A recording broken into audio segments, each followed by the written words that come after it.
Guys, हमने आज तक सुना है कि ऊपर वाले हमेशा नेक दिल होते हैं और वह कभी भी किसी भी इंसान का बुरा नहीं चाहते। लेकिन क्या हो अगर गॉड एक ऐसा इंसान हो जो बस अपने मनोरंजन के लिए इंसानों को दुख और तकलीफ देता हो। वैसे ये कहानी पूरी तरह से काल्पनिक है और हमारा मकसद किसी के मन को ठेस पहुंचाना नहीं है। आप इस कहानी को सिर्फ मनोरंजन के तौर पर ही देखना। तो कहानी शुरू करते हैं। सृष्टि की रचना के बाद गॉड एक शानदार रूम में हाथ में किताब लिए बैठे हैं।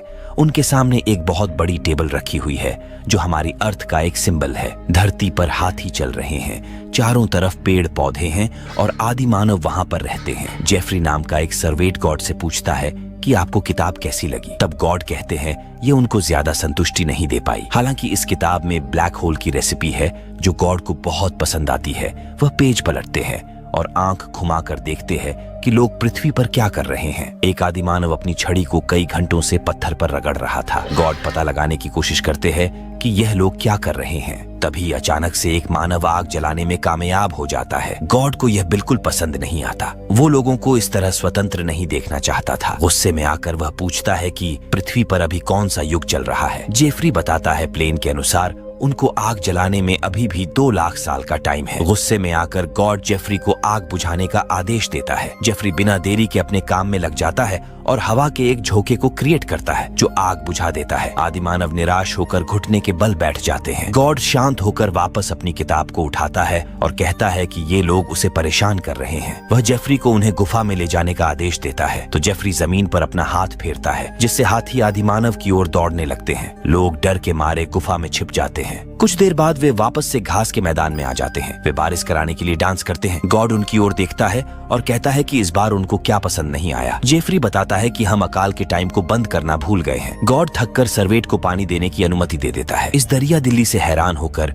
जेफरी कहता है कि भगवान तो दयालु है और अर्थ पर स्प्रे करता है। लोग ऊपर आसमान में हाथ उठाकर नाचने लगते हैं जबकि गॉड इन्हें देखकर हंसने लगते हैं। वे सर्वेंट को थोड़ा और स्प्रे करने के लिए कहता है ताकि वे लोगों का मनोरंजन और मजाक बना सके। मन ही मन हंसने के बाद गॉड जेफरी को प्लेग वायरस फैलाने का हुक्म देता है। सर्वेंट इसे देखकर हैरान हो जाता है कि गॉड ने अपना मूड इतनी जल्दी बदल लिया। अचानक से उसके चेहरे से स्माइल उड़ जाती है। वो आदेश के अनुसार एक प्राचीन बॉक्स को उठाता है जिसके अंदर एक सीसी है। वो गोंड की तरफ देखता है और प्लेग वायरस को धरती पर फैला देता है। लोग अचानक से नीचे गिर जाते हैं और तड़पने लगते हैं। गॉड कुछ सेकंड के लिए उनकी पीड़ा को देखता है और उसके बाद अपनी किताब पढ़ने लग जाता है। टाइम गुजरता है और अब गॉड को टेबल पर आदि मानव की जगह आज के दिन का लंदन दिखाई देता है। गॉड टेबल के पास बैठा लोगों को घूर रहा है। जेफरी लूसीफर की दी हुई वाइन की बोतल को लाता है। इसके साथ डेविल एक लेटर भी भेजता है जिसमें गॉड को कहता है कि चीजों को कैसे ठीक करना है। गॉड का ध्यान लेटर से हटकर एक बिल्डिंग की ओर चला जाता है। जेफरी बताता है कि ये असली टावर है। गॉड अपनी आंखों को मसलते हुए जेफरी को इस और इसके पास वाली बिल्डिंग में आग लगाने का आदेश देता है। वह देखना चाहता है कि लोग क्या करेंगे। सर्वेंट अपनी पॉकेट से माचिस का बॉक्स निकालता है,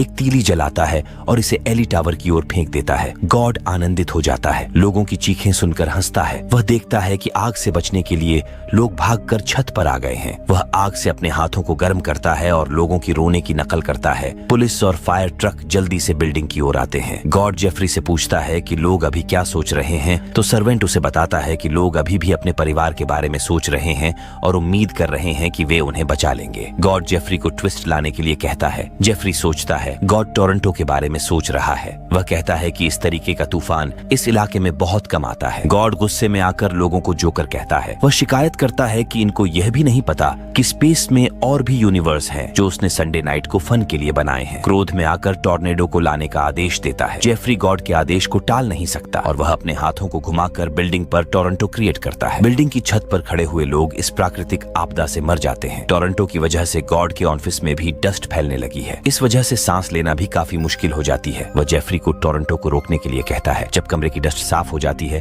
तो गॉड संतुष्ट हो जाता है और जेफरी को कुछ खाने के लिए लाने को कहता है।